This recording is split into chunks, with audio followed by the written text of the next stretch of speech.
The office was a frantic beehive on a Monday morning. Ethan Miller, a single dad, stood before his manager's desk. He asked for one day off to watch his son's violin recital. It was a milestone he couldn't miss. His manager, Mr. Reynolds, didn't look up. He said they were short-staffed, and refusal meant termination. Ethan didn't flinch. He chose his son. He watched Liam play perfectly, seeing the boy's fear turn into pure joy. The next morning, Ethan was fired. No mercy. No second chances. He headed home to a simple dinner, unaware that his choice was about to trigger a life-changing miracle. Ethan Miller was 40 years old, and his life was a delicate balancing act. As an IT technician for a massive logistics firm, his days were consumed by server errors and routing protocols. But when the sun went down, he transitioned into his most important role. He was a father to Liam. Ethan had been raising his son alone for the past 5 years. His wife, Sarah, had been taken from them in a sudden and tragic car accident. Since then, the house had felt far too quiet. Ethan worked hard because he had to. He provided the roof over their heads and the food on their table. But in the years immediately following the accident, he had buried himself in his work. It was a way to numb the pain. He had missed soccer games. He had missed parent-teacher conferences. He had missed the small and quiet moments that make up a childhood. Every night back then, he would come home to find Liam already asleep, a cold dinner waiting on the counter. The silence of the house was a constant reminder of what he had lost, so he worked harder to drown it out. He convinced himself that providing financially was the only way to be a good father. He didn't see the way Liam looked at the empty seat in the bleachers during games. He didn't notice the gradual distance growing between them, until the house felt less like a home and more like a shared dormitory. The turning point had come a year ago. Ethan had stayed late to fix a crashed database and missed Liam's first ever solo performance. When he got home, Liam wasn't crying. He wasn't even angry. He just looked at his father with tired eyes and said it was okay. He said he knew his dad was busy. Those words had cut deeper than any scream or tantrum could have. In that moment, Ethan realized he was becoming a stranger in his own home. He vowed then and there that he would never miss another milestone. He promised himself that Liam would never have to wonder if he was a priority. This vow was tested constantly. The logistics firm was a high-pressure environment. Mr. Reynolds, the department head, was a man who worshipped efficiency. To Reynolds, employees weren't people. They were resources. He viewed time off as a leak in the system. He believed that loyalty was measured by the hours spent at a desk, and not by the quality of the work produced. Ethan knew the risks. He knew that Reynolds had a file on every employee tracking every minute of unproductive time. But as the date of the school's grand recital approached, Ethan didn't hesitate. Liam had been practicing for months. Every evening, the house was filled with the scratchy and then increasingly beautiful sounds of the violin. Liam had worked so hard to overcome his stage fright. He needed his father there. The pressure inside the office was suffocating, a stark contrast to the melodic hope blooming at home. Every time Ethan heard the violin, he was reminded of what truly mattered, making Reynolds's demands seem small and hollow. He realized that loyalty shouldn't be a one-way street paved with sacrifice. When Ethan walked into Reynolds' office that Monday morning, he knew he was walking into a storm. He explained the situation calmly. He offered to work double shifts for the rest of the week. He offered to stay late every night to catch up. But Reynolds was unmoved. He saw an opportunity to make an example of someone. He told Ethan that the company didn't pay for family time. He said that the world didn't stop for a violin. Ethan listened to the cold and clinical voice of his boss and realized he didn't belong there anymore. He had spent years fixing machines, but he couldn't fix a broken corporate culture. He walked out of the office and into the sunlight. He felt a strange sense of peace. For the first time in years, his priorities were perfectly aligned. He spent the afternoon at the school, cheering louder than any other parent. He watched the transformation in his son. He saw the boy who used to hide in the shadows suddenly command the stage. It was worth it. Every bit of it was worth it. Even as he sat in the auditorium, he knew his badge wouldn't work the next day. He knew his email would be locked. He was choosing a memory over a paycheck. It was the most expensive day of his life, but as he watched Liam take a bow, he knew he had finally bought something priceless. He drove home feeling a mixture of pride and looming dread. He looked at Liam in the rearview mirror and saw a child who felt seen and loved.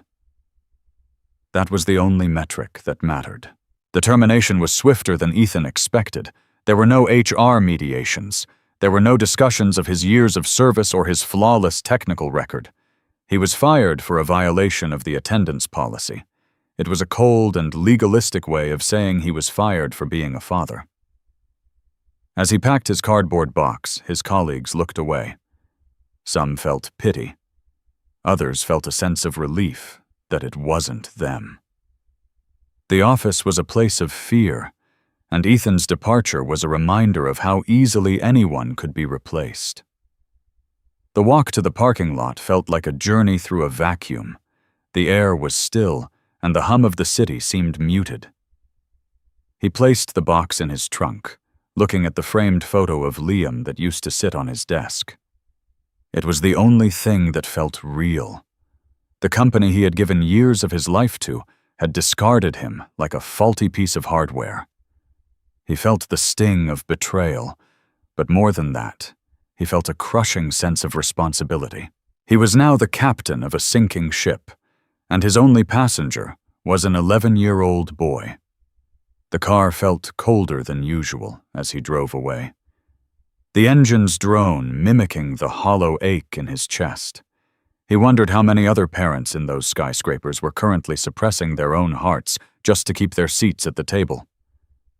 He walked out of the building for the last time. The weight of the box in his arms felt like a physical manifestation of his new reality. He drove home in the middle of the day.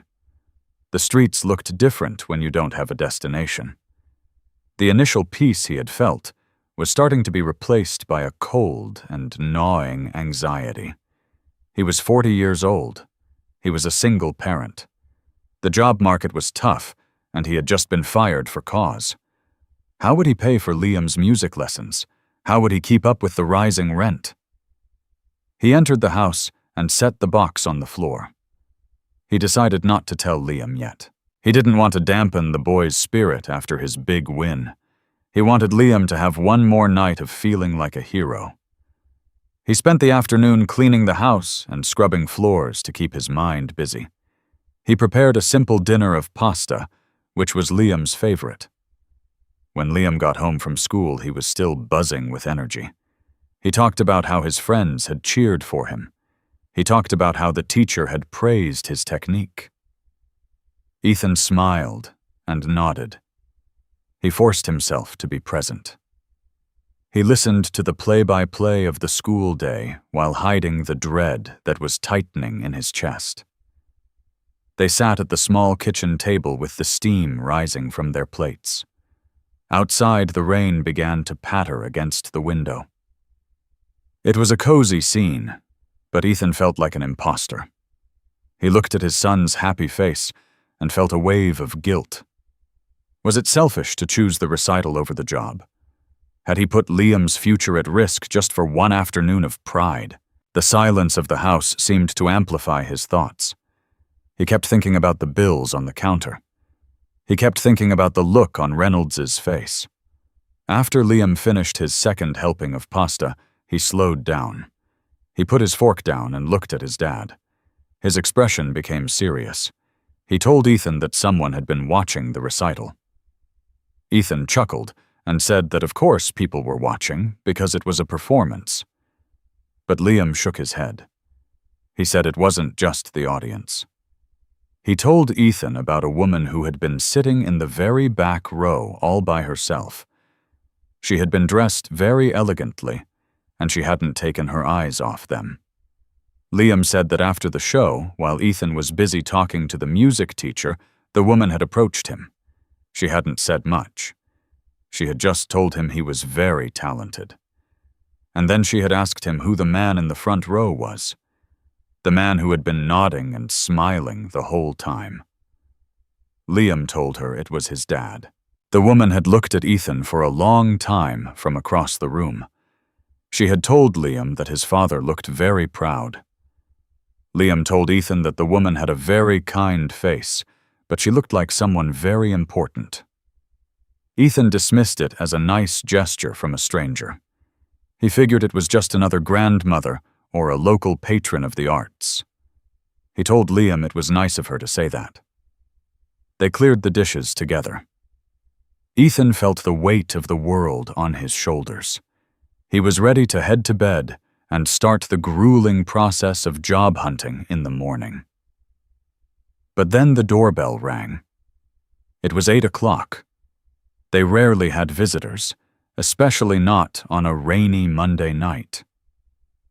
Ethan went to the door with his heart racing slightly.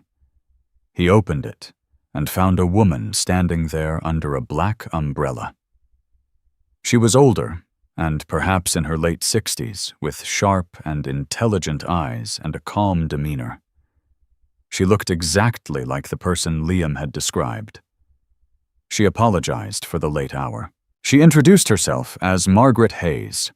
The name didn't immediately register with Ethan, but his breath hitched. He realized he recognized her face from the company's internal newsletters. Margaret Hayes wasn't just a stranger. She was the chairperson of the board of directors for the very company that had fired him 8 hours ago. Ethan stood in the doorway, stunned. He couldn't understand why the most powerful person in his former company was standing on his porch in the rain. He invited her in, with his mind racing. Margaret Hayes stepped into the small living room, and her presence filled the space. She looked around at the modest furniture and the violin case in the corner, and the photos of Liam and Sarah on the mantel. She didn't look like a corporate shark. She looked like a grandmother. She sat down on the sofa and thanked Ethan for his hospitality. She took a slow sip of the tea Ethan offered her, her eyes scanning the room with a gentle curiosity. She noted the small details, the worn-out rug, the stack of library books, the warmth that only a home filled with love can possess. She seemed more interested in the life Ethan had built than the job he had lost. It was a silence that carried weight, a calm before a storm of change. The rain hammered against the roof, creating an intimate sanctuary within the house. Margaret's presence was like a beacon of stability in the chaos of Ethan's day, making the previous hours feel like a distant, bad dream. She got straight to the point. She told him she had been at the recital because her granddaughter was also performing. She had been sitting in the back, observing. She told him she had watched him during the entire performance. She hadn't been watching the stage, but she had been watching the front row. She said she had seen the moment Liam looked for him. She had seen the nod Ethan gave him. She said she had seen a father who was entirely present for his child. And then she dropped the bombshell. She told Ethan she had heard about what happened this morning. She had a network of contacts throughout the company, and news of a policy-based termination of a high-performing technician had reached her ears by lunchtime. She had looked into his file. She had seen his years of dedication, and she had seen the reason for his firing. She asked him directly if he had lost his job because he chose to be at that recital. Ethan didn't try to sugarcoat it. He didn't vent his frustration. He simply said yes. He told her that he had spent too many years missing the things that mattered. He said that he had realized that a job can be replaced, but a childhood cannot. Margaret listened in silence. She told him that Mr. Reynolds didn't know she was in that auditorium. Reynolds didn't know that the chairperson of the board was a witness to the very offense he had used to fire a good man. Margaret told him that she had been spending the last few months reviewing the leadership decisions within the company. She said she was deeply concerned about the culture that was being built. She spoke about how the company had become obsessed with metrics and numbers while losing sight of the people who actually did the work. She said that a company that forces a father to choose between his son and his livelihood is a company that has lost its soul. She described her own regrets, how she had once prioritized the boardroom over her own children's lives. She admitted that she had built a machine that was now grinding down the very people it was meant to serve. Her voice was soft, but firm. She wasn't just there as an executive. She was there as someone who understood the true cost of time lost. She saw in Ethan a reflection of the humanity her company had been missing. She told Ethan that the problem wasn't his performance. The problem was a management style that valued fear over loyalty. She explained that she wasn't just there to offer sympathy. She was there to make a change. She said that for a long time, she had stayed out of the day-to-day operations, but seeing the interaction between Ethan and Liam had reminded her of why she started the business in the first place. It was supposed to be a place where families could thrive. She looked Ethan in the eye and told him she wasn't going to offer him his old job back. Ethan felt a momentary pang of disappointment, but she continued. She told him she wanted him for a new role. She was creating a department focused on corporate culture and employee well-being. She wanted him to be a senior wellness and family policy manager. She wanted him to help her rewrite the rules. She wanted someone who understood the struggle of balancing work and family. She wanted someone who knew what was truly at stake. Ethan was speechless. He told her he didn't have a background in HR or management. Margaret smiled. She told him he had the only qualification that mattered because he had the right priorities. She said that anyone can learn to manage a budget, but you can't teach someone how to care. She told him that Mr. Reynolds was not being fired. Instead, he was being reassigned. He was being moved to a position where he would have no direct reports, and he was being mandated to attend a series of leadership and empathy workshops. He was going to learn that a company is only as strong as its people. Ethan looked over at Liam, who was watching from the hallway with wide eyes. He realized that the dinner he had been so afraid of was actually the beginning of his future. He realized that by being willing to lose a job he hated, he had found a career he could love. He accepted the offer. The transition wasn't easy. Ethan went from fixing servers to fixing lives. His new office was at the corporate headquarters, and his mandate was clear. He had to make sure no employee ever had to choose between their child's violin recital and their paycheck. He spent his first few months listening. He interviewed single parents and caregivers and young employees who were burnt out. He helped design a flexible work-from-home policy. He implemented family-first days that weren't just a slogan on a poster, but a protected right in the employee handbook. He walked through the same halls where he once carried a cardboard box of shame. But now he walked with purpose. He saw the shift in the faces of his colleagues. The tension that used to reside in their shoulders began to dissipate. He organized town halls where workers could speak freely without fear of retribution. He became the voice of the unheard, the guardian of the balance that he had almost lost himself. The energy in the building transformed. Where there was once silence and forced focus, there was now the hum of collaboration and genuine smiles. People no longer checked their watches every 5 minutes, fearing they would be late for a life they were barely living. He became a bridge between the executives and the staff. People started to breathe easier. The atmosphere in the company changed from one of quiet desperation to one of genuine engagement. Productivity didn't go down. It went up. When people feel valued as human beings, they give more to their work. It was a simple truth that the old management had ignored. Ethan found himself speaking at conferences and seminars. He told his story. He told the story of the day he chose his son and lost his job. He spoke about how that loss was actually the greatest gain of his life. He didn't speak with bitterness toward Reynolds. He spoke with gratitude for Margaret Hayes. He became a symbol of a new kind of success. Success that wasn't measured by a title or a salary, but by the ability to be there for the people you love. Margaret watched from the sidelines as Ethan transformed the company's DNA. She knew she had made the right choice. She saw managers who used to lead by intimidation, now leading by inspiration. She saw employees who used to watch the clock now coming up with innovative solutions because they felt they were part of something meaningful.